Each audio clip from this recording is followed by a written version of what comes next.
یا رب میں گناہگار ہوں، توبہ قبول ہو، اسیاں پہ شرمسار ہوں، توبہ قبول ہو۔ میں آپ کو اس نشریات میں خوش آمدید کہتا ہوں بعنوان شب توبہ، اور بہت ہی ایک زبردست پینل ہمارے ساتھ موجود ہیں۔ یہ میں اگر اپنی وہ 11th آر کی اصطلاح میں کہوں تو ایک بڑا ہیوی ویٹ پینل ہمارے ساتھ ہے، اور میں اس ٹرانسمیشن کے تناظر میں کہوں تو ایک بہت زبردست محفل ہونے لگی ہے انشاءاللہ، کیونکہ ہمارے ساتھ بہت زبردست عالم اسلام کے مشہور و معروف نعت خواں حضرات اور بہت بہترین علماء کرام موجود ہیں۔ تو اور کوشش کریں گے کہ آسان سادہ ایسی میں اپنے لیول کو دیکھتے ہوئے کہ مجھے سمجھ میں آ سکے، ذرا علماء کرام سے کچھ ہم جاننے کی اور سمجھنے کی کوشش کریں۔ جناب قبلہ مولانا محمد رضا داؤدانی صاحب تشریف فرمائیں، بہت شکریہ، خوش آمدید۔ جناب قبلہ مفتی عامر صاحب، بہت نوازش، بہت شکریہ۔ جناب قاری وحید ظفر قاسمی صاحب تشریف فرمائیں، حضور آداب عرض ہے، ایک بار پھر خوش آمدید۔ تلاوت کلام پاک سے قاری صاحب نے آغاز کیا۔ ہمارے ہر دل عزیز جناب صدیق اسماعیل صاحب، ایک بار پھر خوش آمدید، بہت شکریہ، بہت نوازش۔ ہمارے ہر دل عزیز اور ہماری محافل کے روح رواں چیف آرگنائزر جناب عامر فیاضی صاحب، اور ظاہر ہے بہترین نعت خواں بھائی ہمارے ساتھ موجود ہیں، بہت شکریہ، بہت نوازش۔ اگر اجازت ہے تو میں صدیق بھائی سے گزارش کروں کہ کوئی حمدیہ کلام سے آغاز کریں تاکہ پھر ہم بات چیت شروع کرتے ہیں انشاءاللہ۔ بسم اللہ صدیق بھائی۔ ماشاء اللہ، اللہم صلی علی سیدنا و مولانا محمد وعلی آلہ وصحبہ وبارک وسلم۔ اس سے کہا گیا ہے وسیم بھائی ایک کلام کے لیے عطا ہو، عطا ہو، پیش کر رہا ہوں۔ آج شب توبہ بھی ہے جی ہاں اور رمضان کی آمد ہے۔ جی ہاں جی ہاں جی ہاں جی ہاں، الحمدللہ ہم یہ سمجھ لیں کہ ہم رمضانوں کے پروگرام کی یہ ریہرسل کر جی رہے جی ہیں۔ جی جی صحیح، الحمدللہ اللہ ہمیں رمضان المبارک میں حرمین طیبین کی بادب حاضری بھی نصیب فرمائے۔ اللہ اکبر، اللہ اکبر۔ کعبے کی رونق، کعبے کا منظر، کعبے کی رونق، کعبے کا منظر، اللہ اکبر، اللہ اکبر، اللہ اکبر، اللہ اکبر۔ دیکھو ایسا ہی ہے، ایسا ہی ہے۔ اور دیکھو تو دیکھے جاؤں برابر، اللہ اکبر، اللہ اکبر، اللہ اکبر، اللہ اکبر۔ اور تیرے کرم کی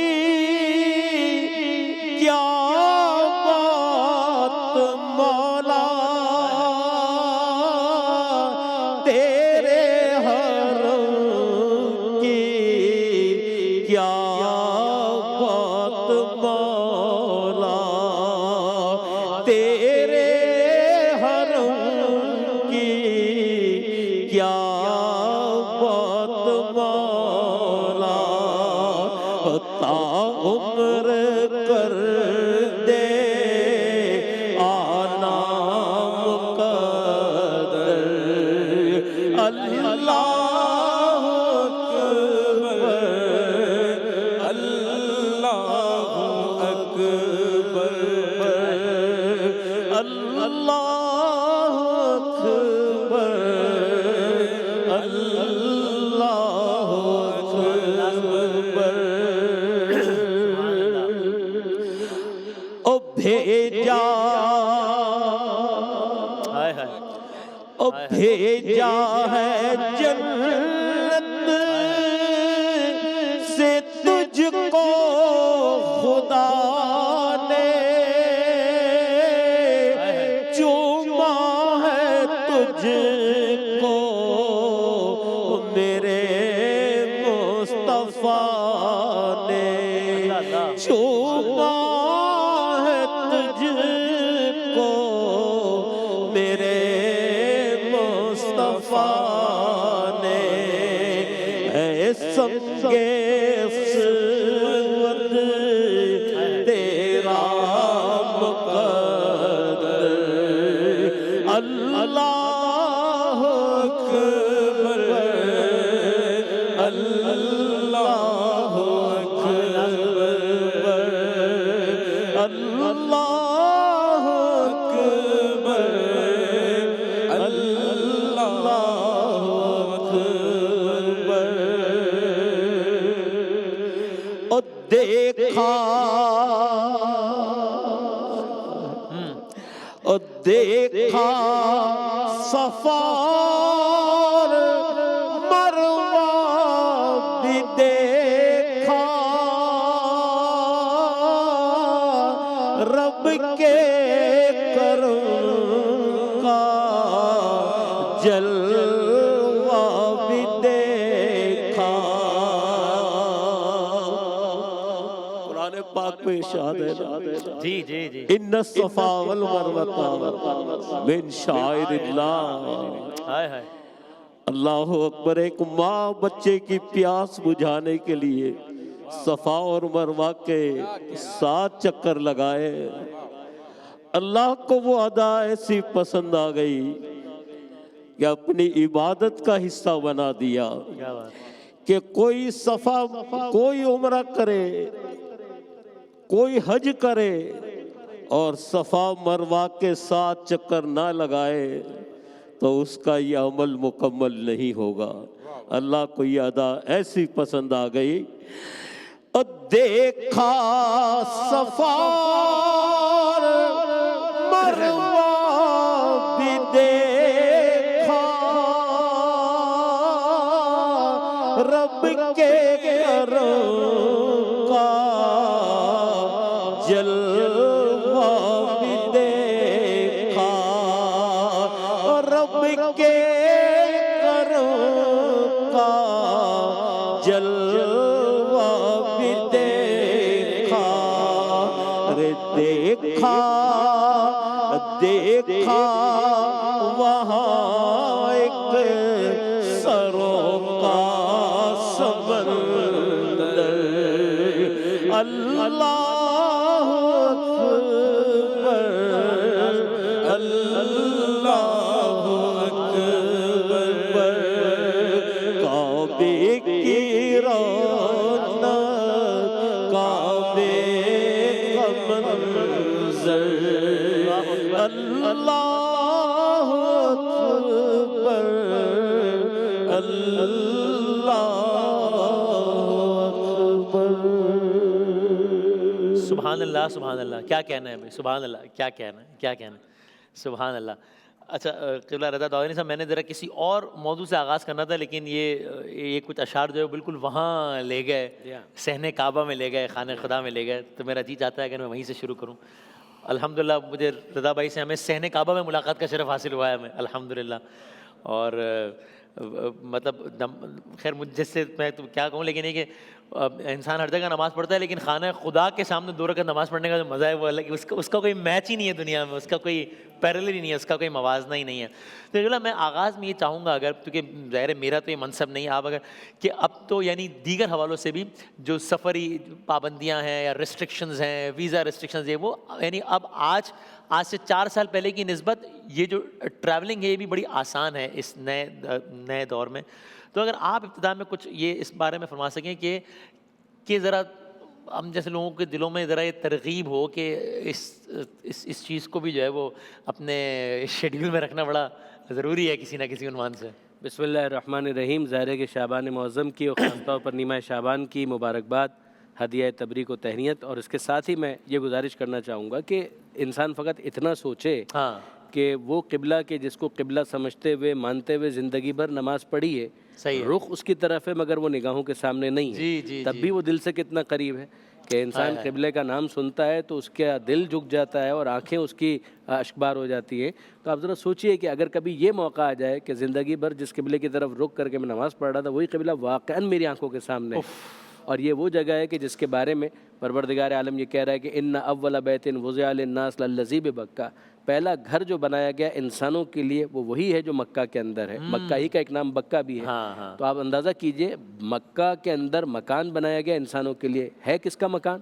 ابراہیم علیہ السلام اور اسماعیل علیہ السلام کو مخاطب کر کے پروردگار کہہ رہا ہے انطہر بیتی، اے ابراہیم اے اسماعیل میرے اس گھر کو پاک رکھو، یہ گھر میرا ہے اس کو پاک رکھو. بنایا کس کے لیے گیا ہے؟ انسانوں کے لیے. وہ تو لامکان ہے، مگر اس نے سمبولیکلی ایک علامت کے طور پر قبلے کے عنوان سے ایک ڈائریکشن کے لیے، ایک نظم کے لیے جس چیز کو مقرر کیا وہ یہ. اور پھر پیغمبر اکرم کی لانگنگ، جو پیغمبر اکرم کے جو ایک میلان قلبی ہے اس کو اگر آپ دیکھیں جو قرآن مجید کے اندر آیا کہ قبلہ اول بیت المقدس، اور جب اعلان نہیں ہوا تھا اور پیغمبر اکرم مکہ مکرمہ سے ہجرت کر کے مدینہ منورہ تشریف لائے تھے، تو اس موقع پر ہم دیکھتے ہیں کہ پروردگار عالم نے اس کی منظر کشی کی ہے، کیونکہ پیغمبر اکرم متوجہ تھے کہ بالآخر یہ حکم آنا ہے، حکم آنا ہے، انتظار بھی ہے. تو پروردگار عالم یہ ارشاد فرماتا ہے کہ اے حبیب قد نرا تقلب وجهک فی السماء، اے حبیب ہم دیکھ رہے تھے کہ آپ بار بار آسمان کی طرف متوجہ ہوتے ہیں کہ کب وہی نازل ہوگی، کب وہ حکم آئے گا. فَلَنُوَلِّيَنَّكَ قِبْلَةً تَرْضَاهَا، تو ہم آپ کو پھیرے دیتے ہیں اس قبلے کی طرف کہ جس سے آپ راضی ہو جائیں. اب یہ تعبیر تو آپ دیکھیے کہ یہ پروردگار عالم کیا کہہ رہا ہے، ہم آپ کو پھیرے دے رہے ہیں. فَلَنُوَلِّيَنَّكَ قِبْلَةً تَرْضَاهَا، اس قبلے کی طرف کہ جس سے آپ راضی ہو جائیں. میں آپ سے پوچھتا ہوں، ہم نماز پڑھ رہے ہیں کس کو راضی کرنے کے لیے؟ خدا کو راضی کرنے. ہم روزہ رکھ رہے ہیں خدا کو راضی کرنے کے لیے. ہم حج کر رہے ہیں، عمرہ کر رہے ہیں، عبادات انجام دے رہے ہیں کس لیے؟ خدا کو راضی کرنے کے لیے. تو ساری دنیا اور کائنات اپنی عبادتوں سے خدا کو راضی کرنا چاہتی ہے، اور خدا جس کو راضی کرنا چاہتا ہے اس کا نام ہے محمد. کیا کہنا ہے، خدا کی رضا چاہتے ہیں دو عالم، خدا چاہتا ہے رضا محمد. واہ واہ کیا کہنا ہے. اور ایک چھوٹا سا کامنٹ اس پہ بھی کر دیجیے کہ یہ بھی زیادہ ریکمینڈڈ ہے کہ اس کو جتنا مطلب ظاہر اٹ گو وداؤٹ سینگ کہ یہ سب باتیں میں اس کانٹیکس میں کہہ رہا ہوں کہ اگر کوئی فائنینشلی اس کو افورڈ کر سکتا ہے، ظاہر سی بات ہے تو وہ تو ایک معاملہ ہے. تو یہ جتنا ایک جوانی کی عمر میں اور اس طرح اس کا اہتمام کیا جائے، چاہے وہ حج ہو عمرہ ہو، جو بھی وہ زیادہ بہتر، کیونکہ ایک کانسیپٹ ہے نا کہ وہ کریں گے ابھی وہ یہ 50 پلس، یہ 50 کے بعد والا یہ ہے، یہ شیڈیول. لطف ہی اس میں ہے کہ انسان موقع کو غنیمت جانے. کس کو پتا ہے 50 سال تک زندگی ملنے والی بھی ہے یا نہیں، اس کے بعد زندہ رہنے والے یا نہیں. اب اگر موقع ہے، افورڈیبلٹی بھی ہے، مال بھی ہے. ایک تو حج کے عنوان سے تو خدا نے اپنا حق بتایا، للہ علی الناس حج البیت، کہ اللہ کا یہ حق ہے بندوں کے اوپر، انسانوں پر، کہ وہ اس کے گھر کا حج کریں. من استطاع الیہ سبیلا، جس کے پاس استطاعت ہے. ومن کفر، اور اگر کوئی کفران کرتا ہے، انکار کرتا ہے، فإن اللہ غنی عن العالمین، تو اللہ عالمین سے بے نیاز ہے. خدا کو تمہارے حج کی کوئی حاجت نہیں ہے. یہ تمہارے لیے، تمہاری انسانیت کا ثبوت دینے کے لیے تم کو ایک موقع دیا جا رہا ہے کہ تم آؤ وہاں پر. اب اگر ایک انسان کو موقع ملے، وہ اپنا واجب حج کر لے، تو ظاہر ہے کہ اس کے بعد امام جعفر صادق علیہ السلام سے کسی نے سوال کیا، کہا کہ فرزند رسول کبھی حج پر جاتا ہوں، نہیں جا پاتا، خدا نے دیا ہے مال، تو پھر میں کسی اور کو بھیج دیتا ہوں، اتنا کرتا ہوں. تو یہ دیکھیے کہ اس میں بھی کتنی تشویق اور کتنی رغبت دلائی جا رہی ہے. تو امام نے ارشاد فرمایا کہ ابشرک بکثرت مالن، میں تجھے مال کی کثرت کی بشارت دیتا ہوں کہ اگر خانہ خدا کے ساتھ کوئی اپنے تعلق کو اس طرح سے باقی رکھتا ہے تو مال جو وہ خرچ کرتا ہے، جس طرح صدقہ ہے، خرچ کرنے سے یہ مال گھٹتا نہیں ہے، بڑھتا ہے. بالکل اسی طریقے سے اگر حرم کے لیے، خانہ کعبہ کے لیے کوئی اپنے مال کو خرچ کرتا ہے، چاہے خود جائے چاہے کسی دوسرے کو بھیجے، اس میں صرف یہ نہ دیکھیں کہ اتنا پیسہ خرچ ہوا ہے، یہ دیکھیں کہ جو اسپریچول اپلفٹمنٹ ہے، جو روحانی ترقی ہے، وہ جو خدا سے قربت کا احساس دل میں پیدا ہوتا ہے نا، وہ آپ کچھ بھی کر لیں. ہاں، یعنی وہ جو میں نے پہلے بھی شاید کسی پروگرام میں کہا تھا، شنید کئی بود مانند دیدن، کہ جو سنا ہوا ہوتا ہے نا وہ دیکھے ہوئے کے برابر نہیں ہو سکتا ہے. وہ جب انسان وہاں پہنچتا ہے تو جو کیفیت اس پر طاری ہوتی ہے وہ لفظوں میں بیان نہیں ہو سکتی. سبحان اللہ، سبحان اللہ، کیا کہنا ہے. جزاک اللہ، جزاک اللہ. اور قبلہ مفتی عامر صاحب ایک ابتدائی کامنٹ آپ دیجیے گا، پھر ہم صدیق بھائی سے کلام کے بعد پھر آپ کی طرف دوبارہ آئیں گے کہ ذرا آج کی شب کی مناسبت سے کہ یہ انسان نے کوئی چیز کتنی ہی مرتبہ سنی ہو، لیکن یہ کہ جب کوئی اس طرز کا موقع ملتا ہے، مناسبت بن جاتی ہے، جیسے آج کی شب کی بن گئی، آج کی اس محفل کی بن گئی، تو یقیناً دل جو ہے وہ عام دنوں کی نسبت زیادہ مائل ہوتا ہے، زیادہ ولنریبل آپ ہوتے ہیں، زیادہ وہ بات دل کو لگ رہی ہوتی ہے. تو یہ اس طرح کا موقع گویا ایک اپارچونیٹی مل جاتا ہے اپنے آپ کو دوبارہ ریمائنڈ کرانے کا کہ بھائی یہ چیزیں کرنی ہیں. تو ایک بڑا اچھا ایک موقع ہے آج کی شب. تو آپ فرمائیے گا یہ توبہ و استغفار کے عنوان سے اور آج کی شب کے عنوان سے. بسم اللہ الرحمن الرحیم. بالکل وسیم بھائی، ہر چیز اس کے موسم میں بہت اچھی لگتی ہے، بہت لذیذ لگتی ہے. تو چونکہ آج کی شب جو ہے وہ شب برات ہے، 15 شعبان ہے، جس کے بارے میں ہم بچپن سے علماء سے، ائمہ سے اور اہل علم سے سنتے آ رہے ہیں کہ یہاں پر اس رات میں اللہ تبارک و تعالیٰ کی خاص رحمتوں کا نزول ہوتا ہے۔ ایک ہے کہ اللہ تبارک و تعالیٰ سے توبہ کرنا تو بندہ ہر رات کرے، صحیح ہے، اللہ کی رحمت کے دروازے ہمیشہ اپنے بندوں پہ کھلے رہتے ہیں، صحیح ہے، لیکن ہمیں احادیث سے پتہ چلتا ہے کہ بعض مواقع بڑے خاص ہوتے ہیں۔ تو ان خاص موقعوں میں سے ایک موقع یہ ہے 15 شعبان، کہ جس کے بارے میں امت کے کثیر ائمہ نے اس پر گفتگو کی ہے۔ آج کی رات مغفرت طلب کرنا اللہ کی بارگاہ سے، توبہ کرنا اللہ کی بارگاہ میں، یہ مسنون ہے، یہ احادیث سے اس کے علاوہ بھی ثابت ہے اور امت کا ایک طریقہ چلا آ رہا ہے۔ پھر یہ کہ جب کوئی آپ نیک عمل کر رہے ہوں، مثلا آپ نماز پڑھ رہے ہیں، نفل عبادت کر رہے ہیں، تلاوت کر رہے ہیں، اللہ تعالیٰ سے مغفرت طلب کر رہے ہیں، یا کوئی ذکر کی محفل سجا رہے ہیں، نعت کی محفل سجا رہے ہیں، تو یہ جتنے بھی کام ہیں ذکر و اذکار کے، یہ چونکہ فی نفسی ہی درست کام ہیں، اور پھر آپ یہ گمان کرتے ہو کہ آج کی رات اللہ تبارک و تعالیٰ کی رحمت خاص جو ہے وہ اپنے بندے پر نازل ہوتی ہے، تو آپ کا یہ نیک عمل اور آپ کا وہ حسن ظن، یہ دونوں چیزیں اتنی تقویت پیدا کر دیتی ہیں آپ کی اس عبادت میں کہ اس میں کہیں سے وسوسہ نہیں آنا چاہیے کہ نہیں یہ درست ہے کہ غلط ہے۔ بدقسمتی سے لوگ اس میں پھنسے رہتے ہیں۔ بھئی آپ اللہ کا نام لے رہے ہو، جب لے رہے ہو، اللہ سے توبہ مانگ رہے ہو، جب مانگ رہے ہو، یہ تو طے ہے کہ اللہ اس بات سے ناراض تو نہیں ہوگا، ناراض نہیں ہوگا، یہ طے ہے، یہ تو طے ہے، اس میں تو کوئی اختلاف نہیں اس میں کوئی اختلاف نہیں ہے۔ لہٰذا آج کی رات ایک موقع اچھا ہے۔ حدیث شریف میں آتا ہے کہ مسلمان جس چیز کو اچھا سمجھے وہ اللہ کے نزدیک بھی اچھا ہے، واضح حدیث موجود ہے۔ مسلمان جس چیز کو برا سمجھے، یعنی اکثریت، تو وہ اللہ کے نزدیک بھی ناپسندیدہ ہے۔ تو لہٰذا ہمیں جو ہے وہ ہم دیکھتے ہیں کہ اکثریت مسلمانوں کی آج کی رات عبادت میں، توبہ اور استغفار میں مصروف ہے، اور زمانہ قدیم سے پچھلے 1400 سالوں سے یہ معمول ہے اس شب میں۔ یہ الگ بات ہے کہ کچھ لوگ اپنے انداز سے مناتے ہیں، کچھ لوگ نوجوان لوگوں کا الگ انداز ہوتا ہے، مگر بہرحال پٹاخے پھوڑنا یہ وہ اس میں لوگوں کو بڑی پریشانی ہوتی ہے۔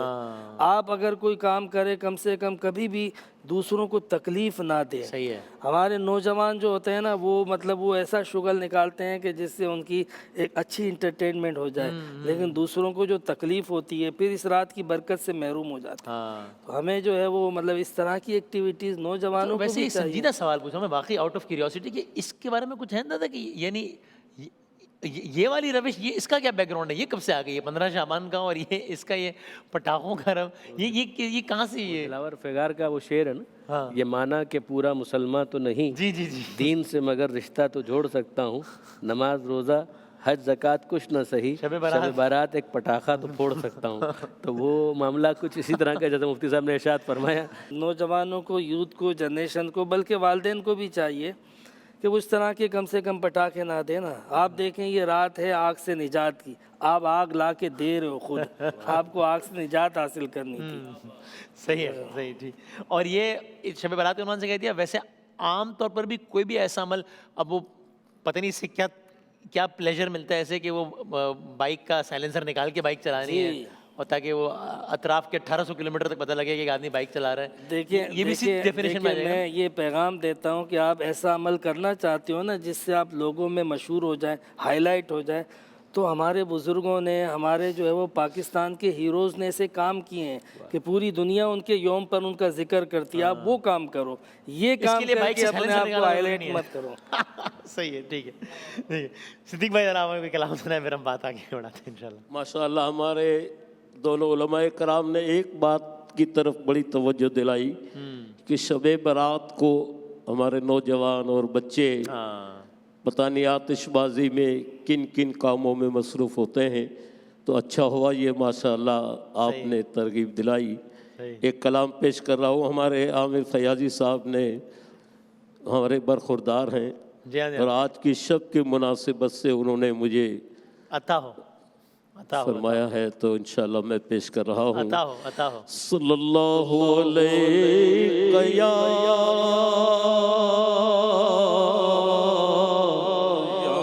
یا رسول اللہ، سلم علیہ یا حبیب اللہ، پوری محفل پہ چادر تنی نور کی نور پھیلا ہوا آج کی رات ہے چاندنی میں ڈوبے لو مانگ لو چشم تر مانگ لو درد دل اور حسن نظر مانگ لو کملی والے کی نگری میں گھر مانگ لو کملی والے کی نگری رسائل دعا آج کی رات ہے مانگنے کا مزہ کی رات ہے سبحان اللہ، کیا کہنا ہے، سبحان اللہ، جزاک اللہ، جزاک اللہ۔ تو یہ مولانا رضا دورانی صاحب، یہ آج کی رات سے متعلق یہ اگر بتا سکیں کہ کیا یہ یعنی شب نیمہ شعبان، ٹھیک ہے مفتی عامر صاحب نے کہا کہ کچھ اس میں ہو سکتا ہے کہ اقوال مختلف بھی ہوں، لیکن قول معروف یہی ہے کہ یہ شب براءت، استغفار اور اس سے منسوب، یعنی گویا قوی امکان اس بات کا ہے کہ عام راتوں کی نسبت زیادہ امکان ہو اپنے گناہوں کو بخشوانے کا، اس رات کہہ سکتے ہیں؟ اس میں کوئی شک نہیں ہے۔ یعنی اگر آپ اس اعتبار سے دیکھیں کہ ایک لفظ استعمال کیا تھا صدیق اسماعیل صاحب نے، ہمارے بزرگ نعت خوان، انہوں نے ریہرسل کا لفظ استعمال کیا تھا پروگرام کے لیے۔ صحیح۔ مجھے تو یہ محسوس ہوتا ہے کہ یہ پورا شعبان کا مہینہ ماہ مبارک رمضان کی ریہرسل کا ہے، عبادت کے عنوان سے۔ یعنی اگر آپ غور کریں تو نمازوں کی تاکید ہے اس مہینے کے اندر کہ زیادہ نمازیں پڑھو، ماہ رمضان کی تیاری۔ روزے کی تاکید ہے کہ اس مہینے کے اندر روزہ رکھو، ماہ رمضان کی تیاری۔ ایک شب آنے والی ہے جو شب قدر کے عنوان سے ہے، اس کے اندر بھی ایک شب موجود ہے، نیمہ شعبان، 15 شعبان۔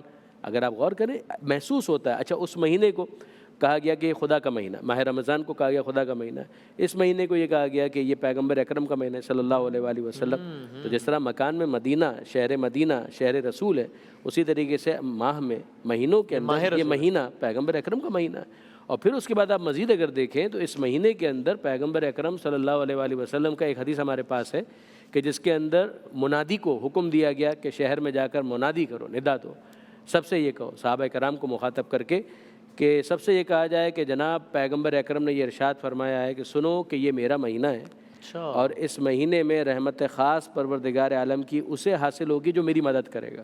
اچھا۔ اور پھر سوال کیا گیا کہ اللہ کے رسول آپ کی مدد کوئی کیسے کر سکتا ہے؟ تو پیغمبر اکرم کی طرف سے جواب یہ تھا اس منادی کی زبان سے کہ اگر کوئی اس مہینے کے اندر روزہ رکھتا ہے تو یہ روزہ نہیں ہے، یہ گویا میری مدد ہے، اس نے میری مدد کی۔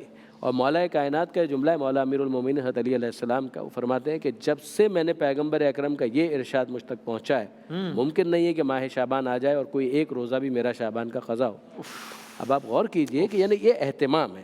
پھر اس کے بعد یہ جو 15 شعبان کی رات ہے، اس 15 شعبان کی رات میں غسل کی تاکید اس رات میں، اسی طریقے سے توبہ استغفار کی تاکید اس رات میں، صلاۃ التسبیح جس کو کہا جاتا ہے، جس کا ایک نام ہمارے پاس نماز جعفر طیار کے عنوان سے، جنگ خندق کے اندر حضرت جعفر طیار کو یہ ہدیہ کی گئی تھی ہماری روایات کے اندر، مگر تسبیح کی وہ جو نماز ہے جس میں سبحان اللہ والحمد للہ ولا الہ الا اللہ واللہ اکبر پڑھا جاتا ہے، تو یہ جو نماز ہے اس کی پڑھنے کی بہت زیادہ تاکید ہمارے فقہ جعفری کے اندر اس کے حوالے سے بہت زیادہ ہے۔ اسی طریقے سے اس ذکر کو ویسے ہی کثرت کے ساتھ پڑھنا، سبحان اللہ والحمد للہ ولا الہ الا اللہ واللہ اکبر، بڑی تاکید ہے۔ تسبیح پروردگار، بے عیب ہونے کا اعلان، حمد پروردگار، خدا کے ایک ہونے کا ذکر اور خدا کی کبریائی، یہ 4 وہ اجزاء ہیں کہ جن کو مشترکہ طور پر تسبیحات اربع کہا جاتا ہے، بہت تاکید، اس لیے تسبیحات اربع کہا جاتا ہے۔ ٹھیک۔ اسی طریقے سے ایک دعا جو بہت معروف ہے، دعائے کمیل، جو حضرت علی علیہ السلام نے دعائے خضر کے عنوان سے جب کسی نے سوال کیا تھا، جناب کمیل ان کے ساتھی تھے، تو ان کو کہا تھا کہ مجھے دعائے خضر تعلیم کیجیے، تو مولا نے یہی 15 شعبان کی رات تھی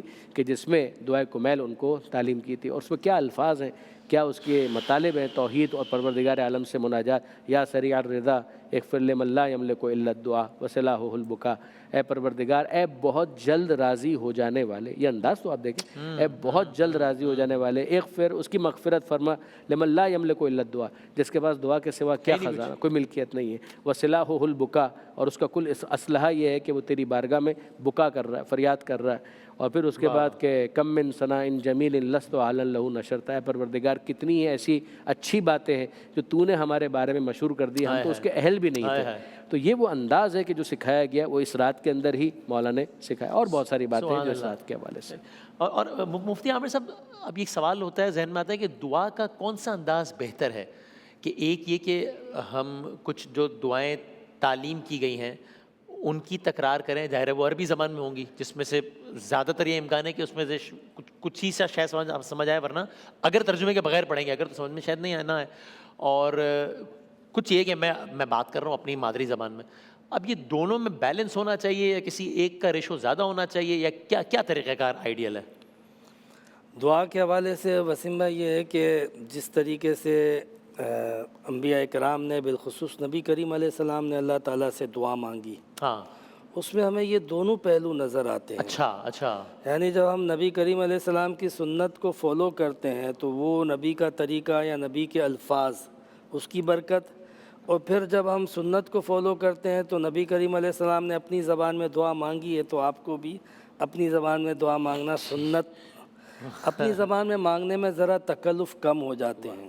ہمارے یہاں پہ مسئلہ یہ آتا ہے، ایک تو دیکھیں دعا اللہ تعالیٰ سے ہی مانگنی چاہیے، دعا صرف اللہ سے مانگنی چاہیے۔ ہمارے یہاں پہ دعا مانگتے مانگتے پھر کبھی کس سے مانگنے لگ جائیں، کبھی کس سے مانگنے لگ جائیں۔ یہ درست طریقہ نہیں ہے کہ آپ اللہ کی بارگاہ میں ہو، اللہ سے دعا کر رہے ہو، دعا کرتے کرتے اب آپ کسی اور سے مانگنے چلے جاؤ۔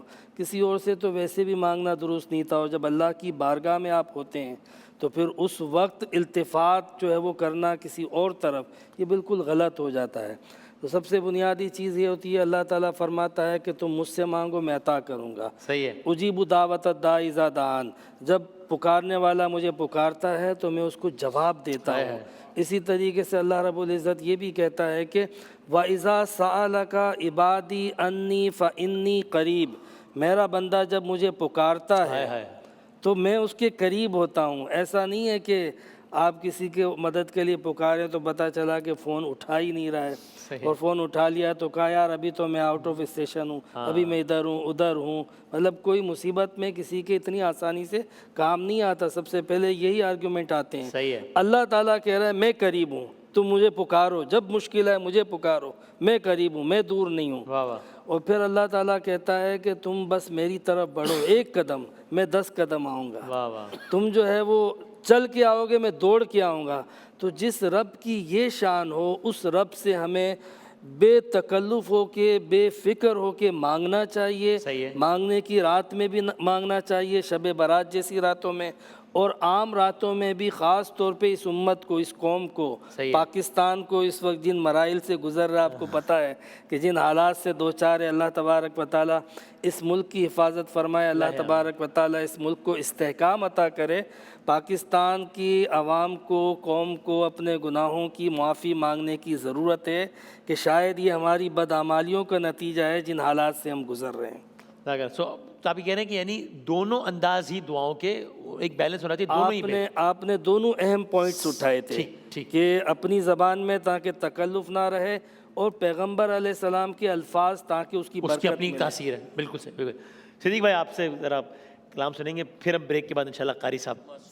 میں ایک اور گزارش کرتا جاؤں جناب کہ اس وقت ہمارا یہ اس محفل کو پوری دنیا میں عاشقان مصطفیٰ سن رہے ہیں اور دیکھ رہے ہیں، اور آج اللہ سے مانگنے کی رات ہے، تو میں ہمارے پروگرام دیکھنے سننے والوں سے یہ گزارش کروں گا کہ ہم سب کے لیے ARY کے لیے دعا کریں کہ اللہ آج کی شب کی برکت سے ہم سب کے گناہوں کو بھی معاف فرمائے، اور اللہ پاک فلسطین کے مسلمانوں پر اپنا خاص کرم فرمائے۔ اعلیٰ حضرت کا ایک شعر اور ایک کلام